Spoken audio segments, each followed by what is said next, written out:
ഈ മാസം 6-ാം തീയതിയാണ് കാസിനോ തിയേറ്ററിൻ്റെ സമീപത്തുള്ള ഇബ്രാഹിം എന്ന് പറയുന്ന ആളുടെ വീട്ടിൽ പകൽ സമയത്ത്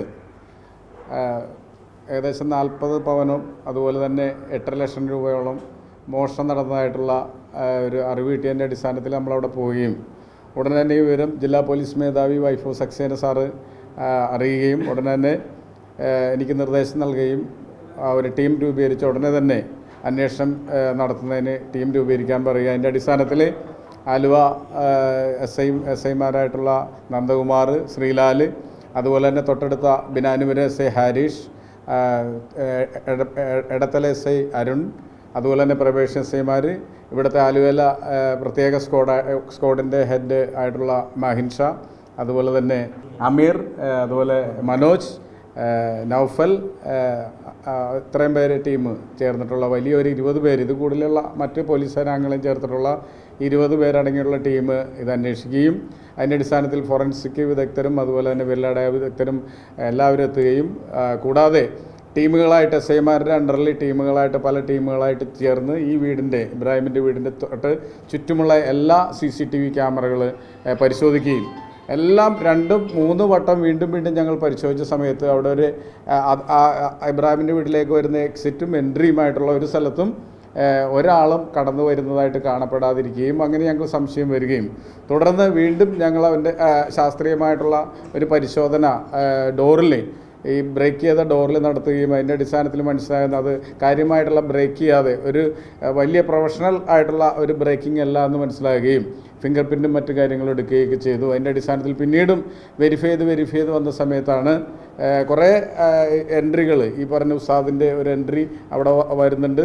അതിനുശേഷം കുറേ 6 മാസത്തോളമായിട്ടുള്ള വീണ്ടുമുള്ള ഒരു പരിശോധന നടത്തി അപ്പോൾ ഉസ്താദിൻ്റെ ഒരു എൻട്രി വന്നു. അങ്ങനെ പിന്നീട് സംശയം വന്നതിൻ്റെ അടിസ്ഥാനത്തിലാണ് ഈ ഇബ്രാഹിമിൻ്റെ ഭാര്യ ഹോസ്പിറ്റലിൽ പോകുന്നതായിട്ടുള്ള അന്നേ ദിവസം ഏകദേശം 11 മണിക്ക് ശേഷം ഹോസ്പിറ്റലിൽ നമ്മുടെ അമൃത ഹോസ്പിറ്റലിൽ ചികിത്സക്കായിട്ട് പോകുന്നതായിട്ട് മനസ്സിലായി. അങ്ങനെ അദ്ദേഹത്തിൻ്റെ ആ ലേഡിയുടെ CCTV ദൃശ്യങ്ങൾ എല്ലാം അവിടം വരെയുള്ള ദൃശ്യങ്ങൾ ശേഖരിക്കുകയും അതിൻ്റെ അടിസ്ഥാനത്തിൽ മനസ്സിലായി നമ്മൾ ഇവിടെ നിന്ന് പോകുമ്പോൾ കുറേ വെയിറ്റുള്ള ഒരു പാക്കറ്റ് ഉണ്ടായിരുന്നു, സഞ്ചി ഉണ്ടായിരുന്നു. അതിനുശേഷം പിന്നെ അമൃതയിലുള്ള വിഷ്വൽസ് ആ ഏരിയയിലുള്ള എടുത്തപ്പോഴത് സഞ്ചി വ്യത്യാസം വന്നു. അപ്പോൾ വീണ്ടും സംശയമായി. അങ്ങനെ പിന്നീട് നമ്മൾ ഇൻട്രോഗേഷൻ കാര്യങ്ങളും അവരെ ആ ലേഡിയെയും അവരെല്ലാവരെയും കൊണ്ട് നടത്തുന്നതിൻ്റെ അടിസ്ഥാനത്തിലാണ് ഇങ്ങനെ ഒരു ഉസ്താദിൻ്റെ ഒരു കാര്യം പറയുകയും ഈ ഉസ്താദുമായിട്ട് ഏകദേശം 2 വർഷമായിട്ട് അസുഖമായിട്ടുള്ള കാര്യം വെച്ച് ഒരു റിലേറ്റീവ് വഴി ആണ് ഉസ്താദിനെ കളമശ്ശേരിയിലുള്ള ഉസ്താദിനെ പരിചയപ്പെടുകയും അതിൻ്റെ അടിസ്ഥാനത്തിൽ അവിടെ ചെന്ന് കാര്യങ്ങൾ നടത്തുകയും പിന്നീട് ഉസ്താദ് അദ്ദേഹത്തിന് ഇവരുടെ ഇത്തരം രീതിയിലുള്ള അറിവില്ലായ്മ ഉപയോഗപ്പെടുത്തി വീട്ടിലെ സ്വർണവും അതുപോലെ പണവും ഉണ്ടെന്ന് ഉസ്താദിന് മനസ്സിലാകുകയും അവർ ബിസിനസ്സും മറ്റു കാര്യങ്ങളും നടത്തുന്നവരാണെന്ന് മനസ്സിലാകുകയും വീട്ടിൽ പണമുണ്ടെന്ന് തിരിച്ചറിയുകയും ചെയ്യുന്നതിൻ്റെ അടിസ്ഥാനത്തിൽ അതെങ്ങനെയെങ്കിലും കൈവശമാക്കണമെന്നുള്ള ഉസ്താദിൻ്റെ ബുദ്ധി അതിൻ്റെ അടിസ്ഥാനത്തിൽ ഈ പറഞ്ഞ പണത്തിലും അതുപോലെ തന്നെ സ്വർണത്തിലും എന്നാണ് ഇങ്ങനെയുള്ള ക്ഷുദ്രക്രിയകൾ ചെയ്തു വെച്ചിട്ടുണ്ട്, അത് വീട്ടിലിരിക്കുന്നത് ദോഷമാണെന്ന് പറയുകയും അങ്ങനെ അവിടെ വരുന്ന ഭർത്താവ് കൊണ്ടെന്ന് വെക്കുന്നതായാലും മറ്റുള്ള ആയിട്ടുള്ള സ്വർണങ്ങളും അതുപോലെ തന്നെ പണവും പല ടൈമുകൾ 6 പ്രാവശ്യമാണ് ഞങ്ങൾക്കിപ്പോൾ മനസ്സിലാക്കിയിരിക്കുന്നത്. പല ടൈമുകളിലായിട്ട് ഉസ്താദിൻ്റെ വീട്ടിലേക്ക് ധരിപ്പിക്കുകയും ഉസ്താദിൻ്റെ വീട്ടിൽ ഈ പണവും അതുപോലെ തന്നെ സ്വർണവുമായിട്ട് ഈ ലേഡി പോവുകയും ഈ ലേഡി ഭയങ്കരമായിട്ട് വിശ്വസിച്ചിരിക്കുകയാണ് ഭയങ്കരമായിട്ട് വിശ്വസിച്ചിരിക്കുകയാണ്. അതിൻ്റെ അടിസ്ഥാനത്തിൽ പിന്നീട് ഈ പണവും ഇത് വെച്ച് കഴിഞ്ഞാൽ മക്കൾ അവിടെ ഉണ്ടെങ്കിൽ മക്കൾക്ക് ദോഷമുണ്ടാകും, മക്കൾ മരിച്ചു പോകുമെന്ന് പറയുകയും തുടർന്ന് പിന്നീട് ഈ പണവും അതുപോലെ തന്നെ ഈ സ്വർണവും അവിടെ തീർന്നു കഴിഞ്ഞപ്പോഴാണ് ഉസ്താദ് ഈ ബുദ്ധി പറഞ്ഞു കൊടുക്കുന്നത്. ഇനി ഭർത്താവും മറ്റുള്ളവർ ഈ കാര്യം അറിയും, അവിടെ സ്വർണ്ണവുമില്ല പണവുമില്ല എന്ന് മനസ്സിലായി. അപ്പോൾ അതുകൊണ്ട് ഒരു കാര്യം ചെയ്യുക, ഇങ്ങനെ ഉസ്താദ് ഉപദേശിച്ചു കൊടുത്തു. അവിടെ ചെന്നിട്ട് ബ്രേക്ക് ചെയ്യുക, ഒരു കമ്പി എടുത്തിട്ട് കുത്തി ഇങ്ങനെ ബ്രേക്കിംഗ് കാണിക്കുക, ഭർത്താവിനെ വിളിച്ചു പറയുക ഇങ്ങനെ മോഷണം പോയിട്ടെന്ന് പറയുക. ഒരിക്കലും ഉസ്താദിൻ്റെ പേര് പറയരുത്. പറഞ്ഞു കഴിഞ്ഞാൽ അപ്പോൾ ആ സ്പോട്ടിൽ ഇവരുടെ മകളും മകനും മറ്റു വീട്ടുകാരും ഭർത്താവും മരിച്ചു പോകുമെന്ന് പറഞ്ഞ ആ പേടിയിൽ ഈ ലേഡി കംപ്ലീറ്റ് സ്വർണവും കാര്യങ്ങളും എത്തിക്കുകയാണ് ഉണ്ടായത്. അങ്ങനെ ഉസ്താദ് ഭയപ്പെടുത്തി ഈ പണവും സ്വർണവും അപഹരിക്കുകയാണ് ഉണ്ടായത്. ഉസ്താദിനെ നമ്മൾ കസ്റ്റഡിയിലെടുത്തിട്ടുണ്ട്.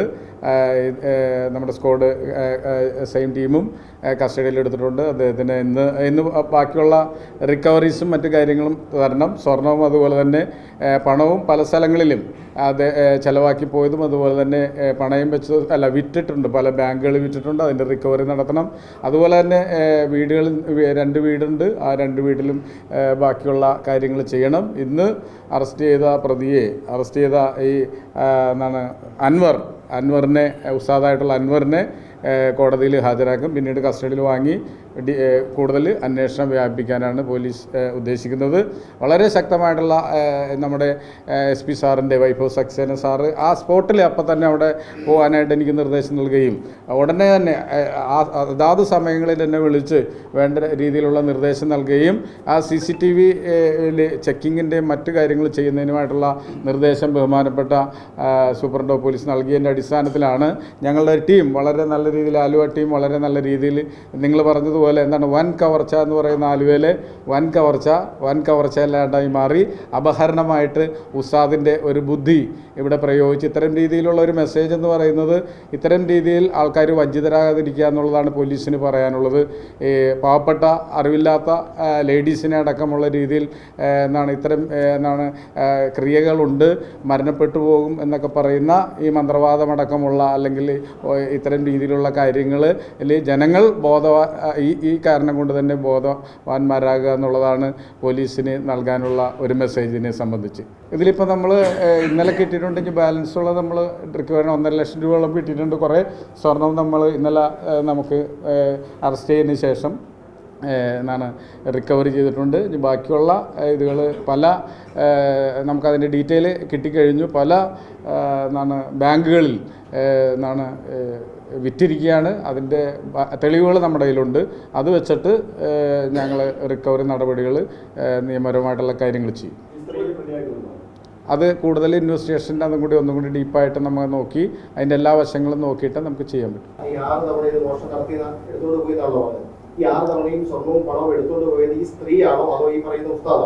അല്ല, ഉസ്താദല്ല. ഉസ്താദ് അവിടെ ഇരുന്നത് കൊണ്ടുവരാൻ പറയണം. അവിടെ ഇരുന്ന് കഴിഞ്ഞാൽ ഈ സ്വർണവും പണവും വീട്ടിലിരുന്ന് കഴിഞ്ഞാൽ അതിലാണ് ഇങ്ങനെയുള്ള ക്രിയ ചെയ്ത് വെച്ചിരിക്കുന്നത്. ഉസ്താദ് എടുത്തിട്ടില്ല. ഈ ഉസ്താദ് ഈ ലേഡിനെ കൊണ്ടുവരാൻ അപഹരണം നടത്തുകയാണ്. വന്നിട്ടുണ്ട്. അല്ല, വീട് കളമശ്ശേരി. അവിടെയാണ് ഇദ്ദേഹത്തിൻ്റെ ക്രിയകളും കാര്യങ്ങളും നടത്തുന്ന സ്ഥലം. അതിപ്പോൾ കൂടുതൽ അന്വേഷിക്കണം. ഇപ്പോൾ നമ്മളിത് വന്നു കഴിയുമ്പോഴാണ് അതിനെക്കുറിച്ചുള്ള കൂടുതൽ ആൾക്കാർ ബോധവാന്മാരായിട്ട് എൻ്റെയും കാശ് പോയിട്ടെന്ന് പറഞ്ഞു കഴിഞ്ഞാലോ അല്ലെങ്കിൽ നമുക്ക് കൂടുതൽ അന്വേഷണം അതിൽ വ്യാപിപ്പിക്കാൻ പറ്റും.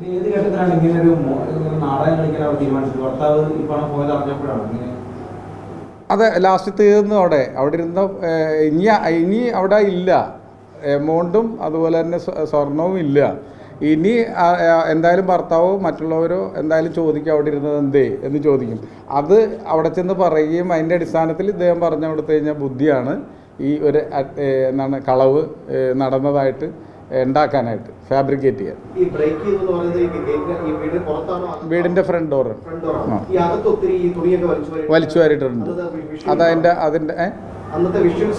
അതെ, അകത്തുണ്ട്. വലിച്ചു വാരാൻ അതിൽ ക്രിയേഷനാണ്. ഇയാൾ പറഞ്ഞു കൊടുത്തിട്ട് ചെയ്തതാണ്. സ്ത്രീ തന്നെ ചെയ്തതാണ്. ഇയാൾ പറഞ്ഞു കൊടുത്തിട്ട് ചെയ്തു. അതായത് വലിയൊരു കളവ് നടക്കുന്ന എല്ലാ കാര്യങ്ങളും വലിച്ചു വാരി ഇടുക.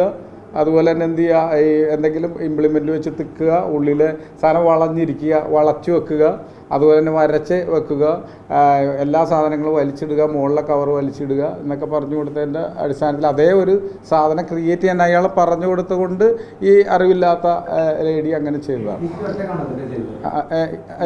അതെ, ഈ സ്ത്രീ ഒറ്റക്കാണ് ചെയ്തത്. അതെ, വീട് വിട്ട് പുറത്തു പോയി. അത് കഴിഞ്ഞിട്ട് പിന്നെയും ഒന്ന് ക്ലിയർ ചെയ്തതിന് ശേഷമാണ് ഏകദേശം 3/4 മണിക്കൂർ കഴിഞ്ഞിട്ടാണ് ഭർത്താവിനെ വിളിച്ചു വരുത്തുന്നത്. ഇല്ല, അറിഞ്ഞിട്ടില്ല എന്നാണ് ഇപ്പോൾ ആദ്യം നമുക്ക് മനസ്സിലാവുന്നത്. ഇനി കൂടുതൽ അന്വേഷണം നടത്തട്ടെ. Balance okay.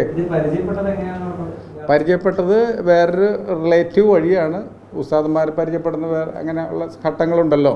ഒരു റിലേറ്റീവ് വഴിയാണ് ഇവർ പരിചയപ്പെടുന്നത്. ഒരു അസുഖം മാറുന്നതിന് വേണ്ടിയാണ് പോയത്.